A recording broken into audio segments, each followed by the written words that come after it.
Huntington stops Grace at Winona Lake, and the top comes off the Corn Palace as Dakota Wesleyan beats Morningside. Cascade Hoops Talk starts right now.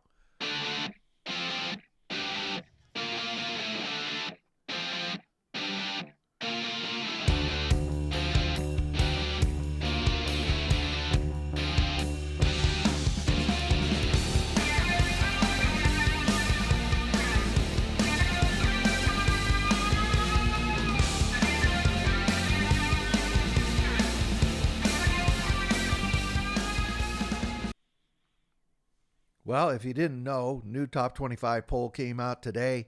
Look at that. There's only one left 2 weeks from now. Man, basketball, the older you get, the faster the season goes. So you've seen this already. Big news is LSU Alexandria's new number 1 team in the country. Georgetown number 2, College of Idaho number 3, Freed Hardeman number 4, Arizona Christian number 5. And that is your top 5. I'll scroll through the rest. I'm sure you've seen them. If your team is in there, congratulations. If it's not, well, just remember the RPI is way more important than the top 25. Okay, let's move on to basketball. Let's go to the GPAC first. Concordia tonight, they were victorious over Hastings 94-71. Tristan Smith, 24 points, 9 rebounds, just missing that double-double. Noah Shutt, 10 rebounds, 10 points, 12 rebounds. So the Bulldogs, they go to 20-5, and they're going to host Dakota Wesleyan on Saturday. That's going to be a big game. And why is that? Well, as I mentioned in the intro, Morningside went to Dakota Wesleyan tonight, and the Corn Palace is in action, as they say. It lit up tonight as Dakota Wesleyan beat Morningside 99-90. A big game in the GPAC, and I'll show you in a moment. The rest of the games, no big surprises. So let's go to the standings here. The top 4 play a home game the first round of the playoffs. So that Morningside Dakota Wesleyan right here is a big deal. Actually, look at this. Okay, Dakota Wesleyan is in quote-unquote 5th place. But they're a game they're a game out of second. I guess a game and a half out of second. But 1 game on the loss column. That's just crazy. So it's pretty tight. So on Saturday, Dakota Wesleyan is going to Concordia.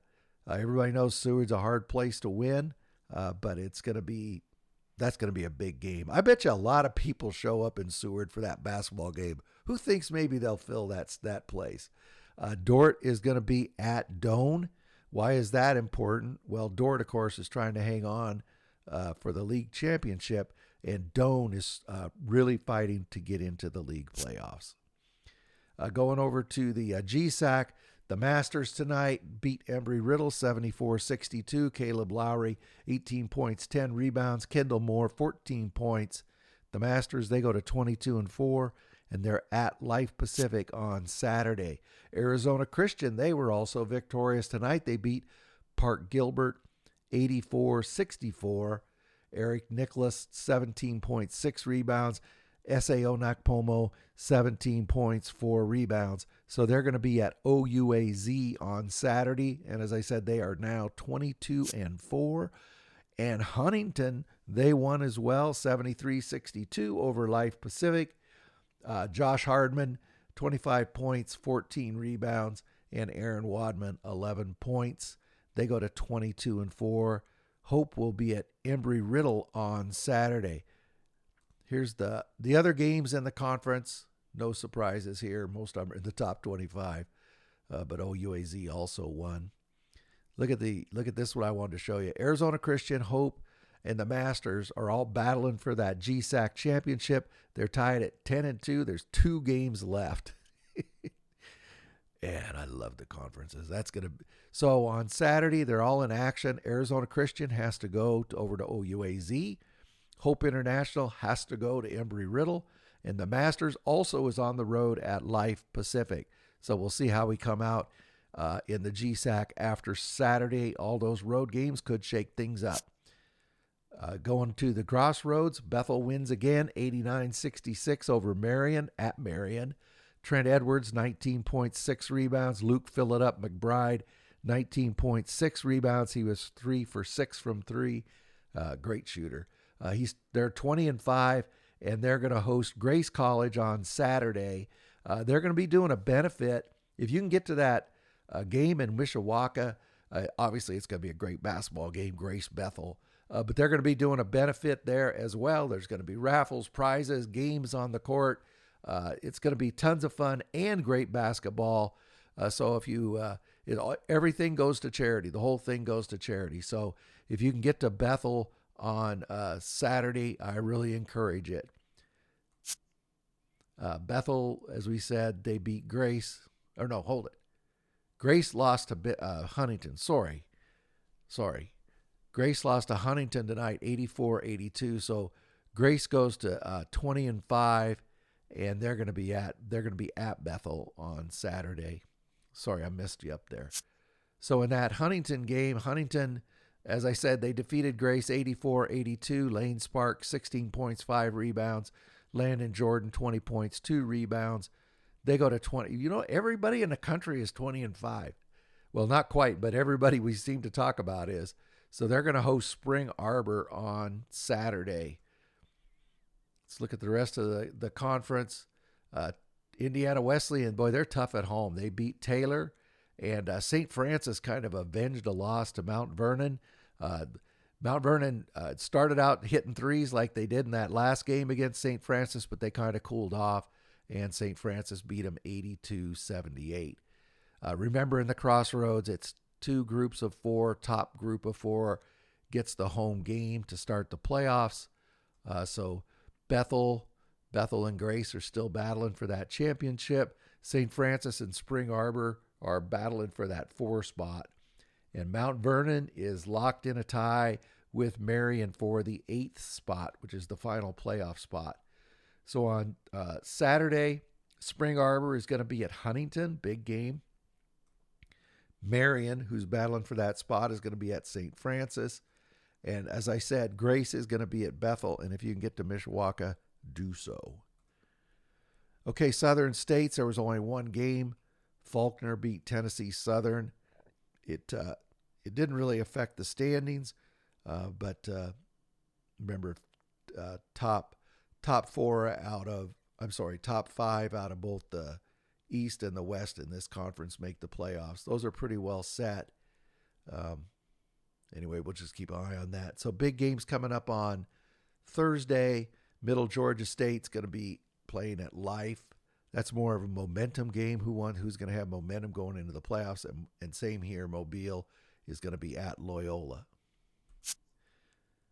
Okay, let's go to the Sun Conference. Florida Memorial was in action against Coastal Georgia. Coastal Georgia slipped a little bit. They were pretty competitive earlier, but they've had trouble the last few games. They got beat 94-63. Latavius Mitchell, 17-7 tonight. He didn't get 20 rebounds like he does sometimes.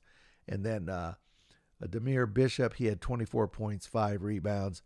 Florida Memorial goes to 21-5, and they're going to host St. Thomas on Saturday. Kaiser back in the top 25. They won tonight. They beat Weber International 100-65. Vince Miskowitz, 14 points, 8 rebounds, and Calvin Sermons, he had a game. He put a 30-piece in the net machine, and he got 7 assists. They go to 21-4, and they'll be at Ave Maria on Saturday. Ave Maria did not play today. So here's the rest of the games in the conference. One I wanted to bring up, look, New College. New College beat Southeastern. Again, this their first year in the NAI. You'll see in the standings, they're hanging in there right at about 50, 500, however you want to say it. Here's the standings. Remember, the top 2 teams get a bye. So Florida Memorial is battling Ave Maria and Kaiser for that. Again, we're getting down. There's not very many games left. Here's New College at 6-6. It looks like St. Thomas might have that sewn up. I'm not quite ready to say absolutely, but St. Thomas might get that 6th spot. So on Saturday, Ave Maria at Kaiser. They're both tied at 11-2 in the conference. St. Thomas battling for that 6th and last spot in the playoffs. has to play Florida Memorial, who is in a battle for first. And Weber International is going to play New College of Florida. We'll see if New College can finish above 500 in the Sun. Going down to the Appalachian Conference, Pikeville played Union the last couple years. This game, I don't care what the records are, it's always a tough game. 62-60, kind of a defensive battle, but Pikeville came out on top. Keenan Cutlip, 16 points. Bradley Bunch, 12 rebounds, 12 points, 8 rebounds. Pikeville goes to 21-5, and they're going to play Kentucky Christian on Wednesday. Here's the rest of the games. Man, there's a lot of teams in that conference. Remember the other day I mentioned about going to Montreat is no treat. Johnson, it took them 3 overtimes to beat Montreat. All the rest of the games kind of came out the way you expected them to. Here's all the scores. Take a quick look at the standings. Look at this. 5 teams. They're just all bunched up. I don't know how it's all going to work out at the end. But Bryan's 12-6 and Pikeville's 14-4, and that's the separation with the top 5. So Saturday, CIU is going to be at Bryan, and Milligan is going to be at Truett-McConnell, and Union will be at Montreat. I want to see how high Montreat's been moving up in the standings here, see if they can move up just a little bit more. Keep an eye on them. River State's just had a few games today. Indiana East won. St. Mary of the Woods fell. That was probably the big news out of the conference to Indiana Southeast. And then Brescia beat Columbus. Top 4 out of East and West all make the playoffs. In the East, it's just tight. Everything's tight. You can see they're top to bottom.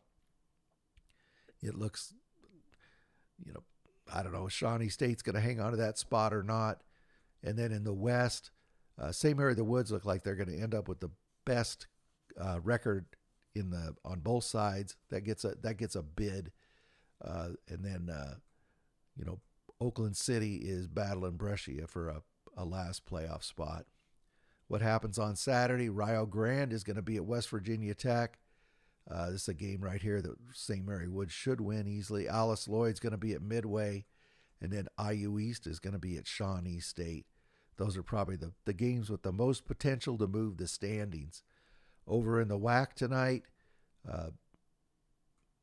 not a lot of surprises. See, Madonna wins again. Man, I wish I could go back and find all those bad things people said about Madonna earlier in the season. So Indiana Tech is in really, really good shape to hang on to this thing. And the Madonna is a half game out of second. So there's big battle here for second place.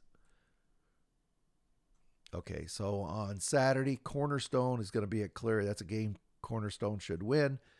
Madonna is going to host Michigan Dearborn, a game Madonna should win. As I've said 100 times, I hate those should win games.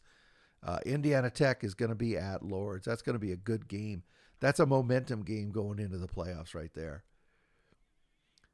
So the way this conference works, there's 10 teams, and the bottom ones play first to kind of separate. So the first day, the bottom teams play, and then that turns it into 8, and then the 8 play basically an 8-game tournament, and it's always at home site or higher seed site. So that's the way this works. So Defiance College and Michigan Dearborn are locked in for that final playoff spot. What's going on Saturday? Well, you can see on Friday, Northwestern Ohio's in action. Cornerstone, as I said, they'll be at Cleary. That's a game they should win. I already went through those. I put those in twice. That's because I wanted you to know what was really going on in the WAC. Hey, tomorrow, join us. We're going to have Steve Draben, Bethel Pilots. He's going to talk about his upcoming game with Grace, the benefit, and also we're going to just talk Pilot basketball. So tune in for that tomorrow. Appreciate everybody listening. That's all I have for today. Enjoy your Thursday, and we'll talk to you tomorrow. And don't forget, Steve Draben will be on tomorrow. That's all I got. Thank you very much for supporting our podcast. Please like and subscribe. Get out to your local NAIA school, because NAIA Basketball is the best entertainment value in America.